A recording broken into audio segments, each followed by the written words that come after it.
the 308, F430, 458 Italia. Time has blessed us with a rich history of V8 Ferraris, the latest being the new F8, which carries the most powerful Ferrari V8 of all time. It's a car built by Ferrari to celebrate not only this achievement, but also to honor its ability to consistently create the very best. The hero takes center stage again. Seen this movie before, but as good as Ferrari's V8s might be, there's loads of rivals out there, a whole crowd of them that, quite frankly, offer similar performances. All the excitement and the theatre that we associate with prancing horse V8s, that's not unique to Maranello, not anymore. So if you're gonna celebrate yourself with a car, that celebration better be pretty damn epic.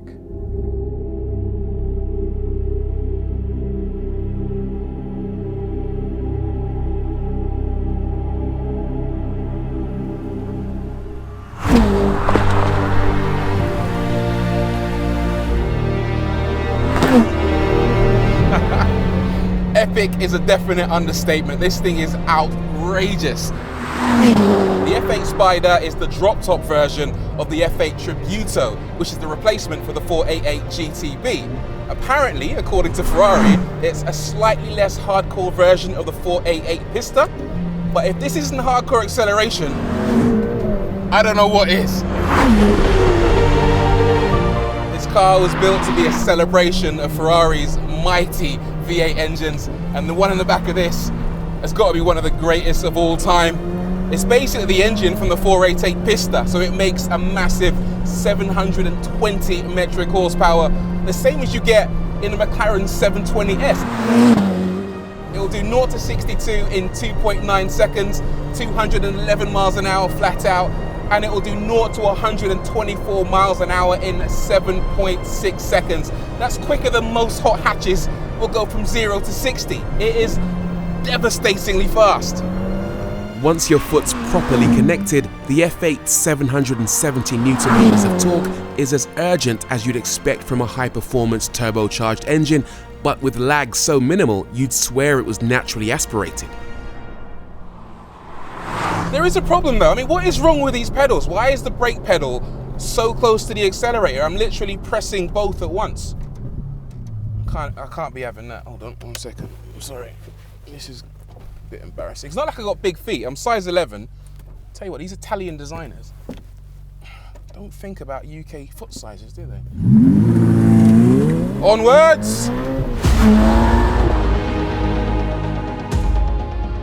So the engine's a winner then. It's won International Engine of the Year 2016, Engine of the Year 2017, Engine of the Year 2018, Engine of the Year 2019, and Engine of the last 20 years. It is fabulous in every single aspect, except one. It doesn't actually sound that good. Let me show you what I mean. The engine in the F8 isn't quite the same as you get in the Pista because the exhaust has a gas particulate filter installed, which means it doesn't sound quite as good as you might expect. I'll demonstrate.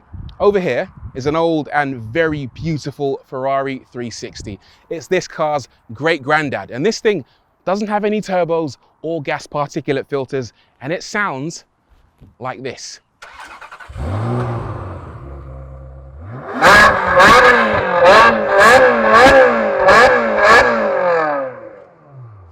Yeah, 122 decibels. The F8, in contrast, sounds like this.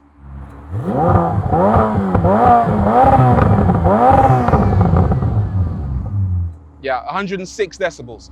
This thing might go like it's the best engine of all time, but sure as hell doesn't sound like it.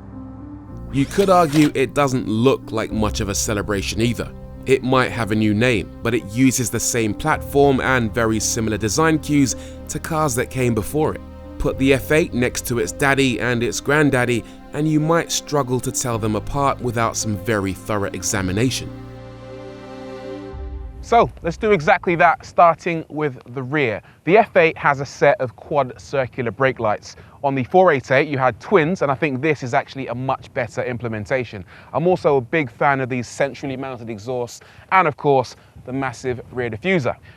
Around the side, you've got 20-inch wheels, front and rear, with carbon ceramic brakes and these lovely blue brake calipers which match the blue leather interior. But there are a lot of very fussy aerodynamic elements in this car's profile. For example, these aero-optimized door handles and this fin on the air intake, plus these shark's fins on the lower sills. This one especially, for me, is just a little bit too big and disrupts this car's otherwise beautiful design. Around the front, definitely this car's best angle. There are a couple of elements you want to know about. First and foremost, the lights.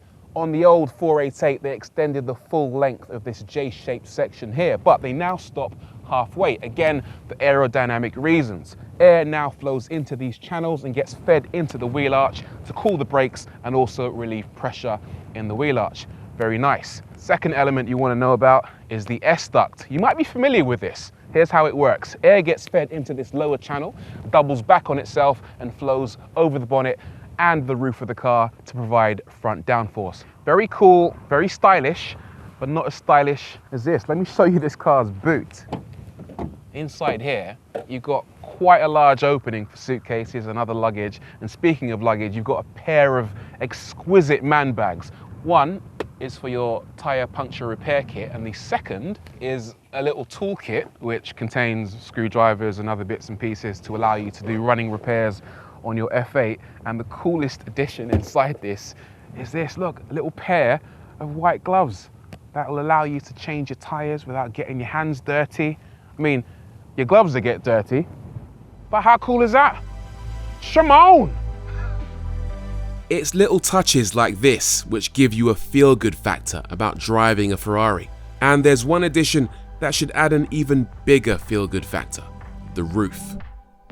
This is the F8 Spider, which means it's a drop top, and you can operate the roof in as little as 15 seconds at speeds of up to 30 miles an hour. And with the roof down, the car takes on a completely different character. You start to appreciate it, not for its hardcore nature, but for how good it actually makes you feel. You start to notice things like the amount of space you get. In a McLaren, you and your passenger are virtually on top of each other, but in this, you got so much room. You start to notice things like the amazing seats, which not only look great, but are also supportive and very comfortable. You've got bumpy road mode. You press a button on the steering wheel and it just softens up the suspension and allows you to glide over imperfections in the road. You've got Apple CarPlay. You've got a little display down there for your passenger so they know exactly what's going on at any given time. But then you start to notice something potentially catastrophic. With the roof down, the structural rigidity of the car decreases massively. There's noticeable body flex that gives the car a nervous, disjointed feel. The steering wheel shudders, the body shakes and flexes, you can hear and feel it moving around, and the experience is less pleasurable as a result. This would have been commonplace years ago, but today, not so much. It's a flaw, and any flaw on a £225,000 Ferrari shines brightly. And then you notice that this car might be new, but the aluminium chassis that it sits on is old. A McLaren with its carbon fiber monocoque feels super stiff whether the roof is up or down. It feels like it was hewn from solid granite. This thing feels like it was hewn from jello. Where it feels especially disappointing is when you're driving slowly, but I found a solution for that. Never drive slowly. Luckily, speed is never far away in this car. It is outrageously fast. This engine deserves every single accolade you want to throw at it. It's brilliant. But honestly, the star of the show isn't the engine, it's the gearbox. Ferrari's 7-speed manual upstages its 3.9 litre V8. It is tremendous. These carbon fiber paddle shifters feel amazing in your hands, and they work so well. They shift fast and seamlessly up and down through the gearbox. But then you twist the Manatino, put it into race mode, and all of a sudden Velvet Glove becomes Iron Fist, and the shifts just get violent. It sends a shudder through the entire car, and it just makes the entire driving experience so much more involving.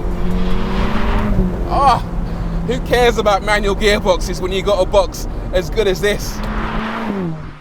As for handling, the F8 is unsurprisingly remarkable. The steering is a highlight, fast without being nervous and full of feel, allowing you to place the car where you want it, but to react quickly when the situation demands it. There's loads of grip in this car, so you feel immensely confident leaning on the front end and letting the tyres do the work. Quite often in mid-engine supercars, the back end can feel nervous and unpredictable, especially when you're dealing with masses of power. But in this, not a bit of it. There's actually a lovely balance to this car. It feels massively fast, don't get me wrong, but it also feels properly under control.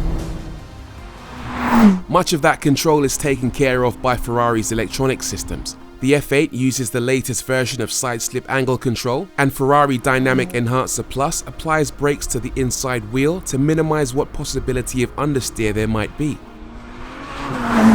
Is it as capable and enjoyable as it should be? Yes. Is it as capable and enjoyable as it could be? No, and that's the scary thing. This car is still brilliant despite the fact that it uses an aging chassis. So just imagine how good the next generation of V8s is going to be.